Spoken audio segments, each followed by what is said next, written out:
kalau ada suami kurang ajar sama istrinya, suruh lihat istrinya melahirkan. Kalau dulu itu kan tidak boleh perempuan laki-laki masuk ruang melahirkan. Kalau sekarang alhamdulillah kasih izin. Saya waktu melahirkan mamanya cek, kan setengah mati. Udur, tidak bisa. Kata dokter, tidak bisa dia Ustaz. Saya bagaimana caranya ini supaya bisa keluar? Dipakum. Apa itu dipakum? Disedot. Bisa dongok anakku ini kalau otaknya disedot. Saya bilang, sudah, mundur ki dok. Saya ngurus ki. Nah, bilang, bukan mau pengajian ini Ustaz. Saya mundur ki, saya urusin istriku. Betul Pak, ini. Akhirnya saya salat hajat 2 rakaat. Saya salat hajat dulu 2 rakaat. Lalu saya selawat sebanyak-banyaknya. Lalu saya dorong. Keluar. Sejak itu, saya bilang kalau memang ada laki-laki yang tidak tahu harga istrinya, lihat itu istri melahirkan. Pilihannya hanya 2. Setengah mati atau mati. Dan berapa banyak ibu-ibu wafat melahirkan anaknya. Dan dia tersenyum melahirkan anaknya setelah wafat. Wafat setelah melahirkan. Dia senyum. Berhasil mengeluarkan anaknya untuk melanjutkan masa depan hidupnya. Yang ketiga, kenapa ibu disebut 3 kali? Yang tidak dimiliki laki-laki apa? Menyusui. Ibu masih ingat waktu menyusui? Apalagi kalau sudah mulai tumbuh giginya. Mutuakan hak. Coba. Ibu-ibu membayangkan diri sendiri. Mana ada begitu dia gigi, kau tampilin. Kau gigi saya. Tidak. Dia bujuk. Lepas kau nak. Tuh. Siang anak-anak. Malam.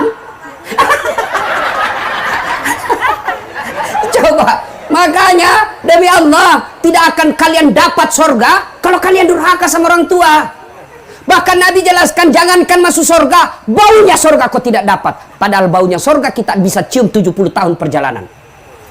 Coba. Makanya hikmah pertama pulang pengajian, muliakan orang tua.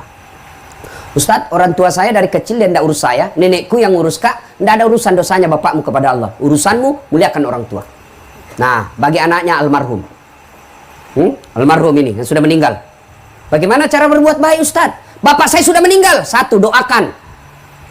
Bagaimana doakan orang meninggal? Minimal, dengar baik-baik. Anak-anaknya ini almarhum, ahli warisnya. Doa tidak harus bahasa Arab. Doa tidak harus yang ada dalam Quran dan Sunnah, yang dalam buku-buku doa. Tidak. Apa yang kita doakan orang yang sudah meninggal? Ya Allah, ampuni dosa orang tuaku. Itu yang pertama. 2, terima amal ibadahnya. Ada amal tidak diterima? Ada. Amal apa? Amal pilkada. Bagi-bagi jilbab, bagi-bagi sarung, bagi baju-baju seragam, karena mau dicoblos. Demi Allah tidak ada pahalanya di akhirat. Ya Allah, mana pahalaku? Saya bagi-bagi sembako, habis uangku 2 miliar. Nabi bilang malaikat, bohong tuang. Dia itu bagi-bagi sembako karena mau dicoblos. Maka, ya Allah, mana pahalaku? Saya umrahkan orang 50 ketika pilkada. Bohong, dia mau dicoblos. Allah kata, sudah, kan sudah mau dicoblos. Tidak ada pahalamu sekarang. Maka kalau ada kelakuan begitu orang almarhum, kita doakan. Ya Allah, terima amal ibadahnya. Yang ketiga, lapangkan alam kuburnya. Ampuni dosanya. Terima amal ibadahnya. Lipat gandakan segala kebaikannya. Lapangkan alam kuburnya. Jadikan kuburnya menjadi taman-taman surga. Lebih mulia lagi kalau kita tutup. Allahumma ghafirli wali walidayya warhamhuma kama rabbayani shaghira. Tapi sayang 1000 sayang, banyak orang baca doa ini, tapi Pak Imam nasuruh. Kan banyak orang tidak tahu bahasa Arab. Selesai lebaran, pergilah ziarah kubur. Pak Imam tidak tahu bahasa Arab, Pak Doja tidak tahu bahasa Arab, dia juga tidak tahu bahasa Arab. Ibu-ibu gaul, bajunya hitam, roknya hitam, kacamatanya hitam, payungnya hitam, pergi ziarah kubur. Oh, doakan mamaku. Duduk mak ibu, sama-sama mi duduk. Nah baca mi di doa ini Pak Imam. Allahumma ghafirli, nah bilang ini Bu Amin. Amin. Wali walidayya, amin. Warhamhuma kama rabbayani shaghira, amin. Dalam hatiku, kasihannya ini ibu, dia kira mamaknya didoakan, padahal mamaknya Pak Imam nak doakan.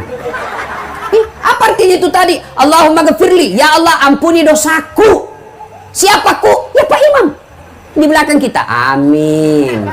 Wali walidayya, kedua orang tuaku. Orang tuanya Pak Imam. Sudah dikasih pisang, dikasih amplop, suruh doa ke mama, tak mamaknya nak doakan. Coba ini yang banyak. Maka berdoa tidak harus pakai bahasa Arab. Selesai sholat Bapak Ibu, ini anak-anaknya almarhum. Selesai sholat, baca doa.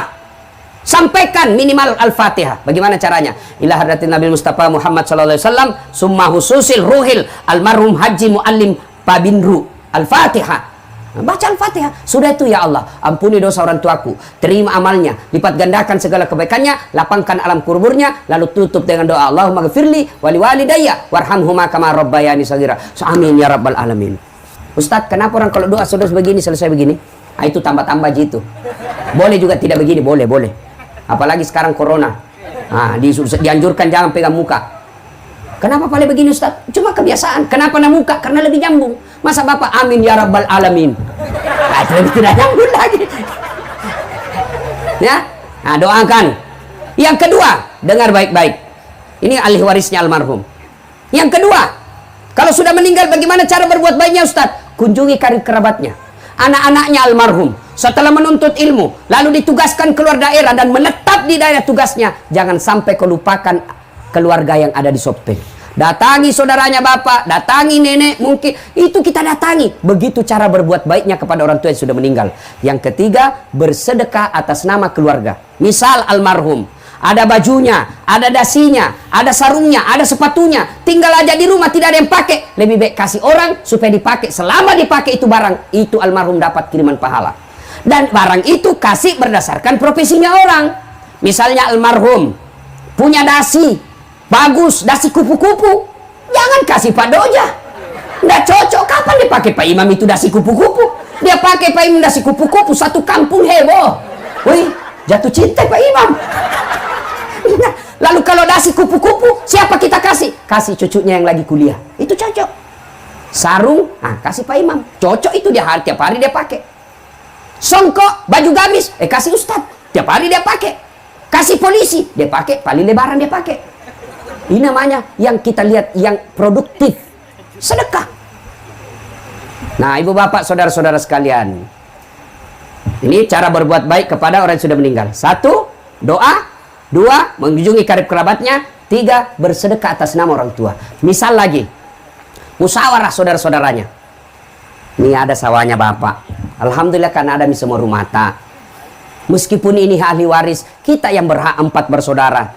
Tapi bagaimana kalau ini tanahnya bapak ini kita jual, bangunkan masjid. Insya Allah selama masjid itu dipakai, almarhum dapat kiriman pahala. Jangan sampai terjadi yang pernah saya alami. Ada orang sakaratil maut, dipanggillah saya dia mengaji. Datanglah saya mengaji. Begitu saya baca ngaji, weh, anaknya musyawarah di ruang tamu. Musyawarah anaknya di ruang tamu. Apa dia bahas? Bicara kakaknya, saudara-saudara sekalian, ini bapak sebentar lagi meninggal dunia, meninggalkan kita. Supaya tidak ada keributan-keributan, maka mulai hari ini perjelas siapa yang ngambil sawahnya bapak di kampung. Weh, saya dengar, saya bilang, wah, keluarga apa ini? Saya keluar, saya bilang, Pak, bapak masa bapakmu sakaratil maut kok sibuk di sini? Saya ini orang lain. Saya keluar, saya pergi. Siapa yang gagal? Siapa? Orang tuanya gagal mendidik anaknya. Maka ibu-ibu, sebelum segalanya terlambat, didik anak. Nggak usah bangga anak kita tinggi sekolahnya, sampai ke jenderal, sampai direktur, sampai anggota DPR, kepala dinas, kalau dia tidak ada manfaat buat orang tua. Nggak ada. Kan biasanya ini kita kasih senang orang. Itawa, anaknya yang pertama kepala dinas. Itawa, anggota DPR anaknya. Itawa, kontraktor. Baru nggak ada pengalian bapaknya. Plek, beleng-beleng. Apa itu anak kontraktor, anggota DPR, kepala dinas kalau nggak pernah kau dilihat? Yang hebat tuh, itu anaknya kasihan, pegawai honor, tapi tiap minggu itu ada datang bawakan pisang bapaknya. Itu meskipun dia pegawai honor, ada manfaat. Siapa yang salah kalau anak kita tidak baik agamanya? Orang tuanya. Nggak ada orang lahir langsung jadi preman. Nggak ada orang lahir langsung jadi pengedar narkoba. Tidak. Kata Nabi, anak itu dilahirkan dalam kanan fitrah. Ibu bapaknya membuat dia majusi, nasara, ataupun Yahudi. Maka ibu, tidak usah cemas kalau anak tak cuma pegawai honor. Tidak usah cemas kalau dia daftar tentara tidak lulus. Tidak usah malu kalau anak daftar pegawai negeri tidak berhasil. Tapi malulah ketika anak kita sudah balik, sudah sarjana tidak tahu sholat di masjid. Malu itu. Nah, orang tua sekarang kan bangga sekali kalau pintar bahasa Inggris anaknya. Ita wastas, jauh sepupuku yang orang Sopeng. Jagona tahu. Kenapa masih SD pintar nih bahasa Inggris anaknya? Apa jagona itu, Bu? Tahu masih SD. Banyak itu yang bisa begitu. Masa banyak Ustaz? Pergi makin di Inggris. Tuh anak-anak di Inggris masih kecil pintar bahasa Inggris semua. Apalagi zaman sekarang nggak perlu orang jago bahasa Inggris. Saya pergi Itali, tahu Itali? Tahu Itali, ceramah Kak di Roma. Tahu Itali? Tahu Ibu? Itu batu-batu lurus belok kiri. Saya kan nggak tahu pakai bahasa Itali. Nyasar kak malam-malam. Mau kapi cari rumah makan halal. Nyasar. Mau tanya orang nggak tahu bahasa Itali. Woi, ku ingat ada Google Translate. Saya buka HP ku, buka aplikasi Google Translate. Ku rekam. Tolong tunjukkan saya rumah makan halal. Wih, keluar terjemahannya dalam bahasa Itali. Ku panggil orang ada lewat. Mister. Hirantong ini orang ditanya Mister. Mister. Datang. Selesai. Apa enggak penting? Bahasa Inggris. Memangnya kalau ibu nanti meninggal, anaknya pakai bahasa Inggris berdoa? Ibu. Oh my God, please help me my mother. Talekang. Mana bisa? Tetap bahasa Bugis. Nah, maka tidak usah cemas soal itu. Yang kedua, ini biasa kita salah mendidik anak. Terlalu cemas soal perut. Jangan maki cemas soal perut. Ada orang di Sopeng mati kelaparan? Ada orang Sopeng mati kelaparan anaknya? Kita tidak mungkin orang Indonesia ada orang kelaparan anak kita di samping. Tidak mungkin. Kita punya tepo seliro. Kita punya tenggang rasa. Kita punya orang Bugis pace, siri. Malu kita kalau tetangga kita kelaparan. Tidak ada. Tapi yang mati gara-gara narkoba anaknya banyak, bahkan bisa jadi puluhan.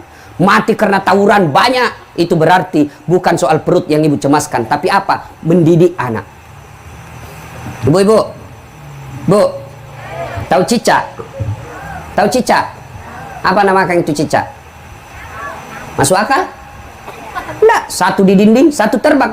Di dinding itu nyamuk, satu terbang. Di mana ketemu? Nanda ada terminalnya. Iya toh. Tapi Allah Maha Kaya.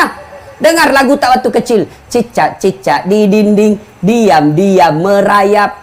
Diam-diam merayap. Datang seekor nyamuk. Nyamuk yang datang. Tidak ada bilang lagu, cicak lompat ke nyamuk. Patah-patah cicak kasihan. Iya toh? Maka tidak usah cemas. Bu, wallahi demi Allah ibu. Didik anak, tidak usah cemas apa dia makan anak kita. Contoh Ibrahim alaihissalam. Ibrahim alaihissalam ketika usia senja, dia kumpul semua anak cucunya. Lalu beliau berkata, ya bunaya, ma ta'buduna min ba'di. Anakku, kalau saya nanti mati, siapa kau sembah nak? Yang diingatkan siapa kau sembah? Ni kamu sompah kau mati kak nak. Tapi ibu-ibu zaman sekarang, bapak zaman sekarang, begitu dia sudah pensiun, mata kuluna min ba'di. Nah, apa kau makan nanti kalau saya mati? Malu kita kalau anak kita tidak punya mobil. Malu kita kalau anak kita kerja hanya jual-jual bensin botolan. Malu kita kalau anak kita sudah dua anaknya tidak punya rumah. Tapi kita tidak malu kalau anak kita Ramadan merokok di pinggir jalan. Nah ini, kalau kita mau punya kekayaan paling berharga, didik anak. Bagaimana cara didik anak Ustadz? Ada dalam surah Luqman. Baca itu. Mulai dari ayat 16 dan seterusnya. Sudah dijelaskan di situ.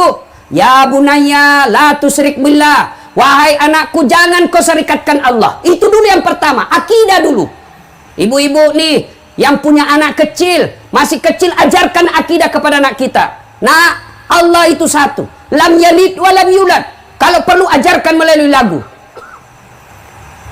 Kan ada lagu tak waktu kecil. Topi saya bundar, bundar, topi saya. Ganti tuh. Tuhan saya Allah, Allah Tuhan saya. Kalau bukan Allah, bukan Tuhan saya. Itu ajarkan. Tuhan banyak. Siddhartha Gautama, Yesus. Tapi bukan Tuhan kita orang Islam. Siapa Tuhannya kita? Nah, Allah. Allah itu siapa? Tidak bisa dilihat. Nah, sudah ajarkan begitu. Itu lagu-lagu zaman dulu. Begitu. Lagunya Tuhan saya Allah, Allah Tuhan saya. Jangan ajari anak lagu yang tidak masuk akal. Bu ani belalang kupu-kupu, siang makan nasi, kalau malam minum susu. Mana ada belalang minum susu sama makan nasi? Patolo-tolo. Waktu itu saya kecil itu memang bagus-bagus itu lagu. Coba itu waktu tak kecil. Lagu takkan bagus-bagus. Katakan Tuhan itu satu. Ini lagu namanya Rama. Mungkin Tuhan mulai bosan melihat tingkah kita yang selalu salah dan bangga dengan dosa-dosa. Atau alam mulai enggan bersahabat dengan kita. Coba kita bertanya pada rumput yang bergoyang. Itu lagu orang dulu. Bagus lagunya toh. Sekarang lagunya anak-anak kita apa? Pulang-pulangku berbadan dua. Matampu li sudah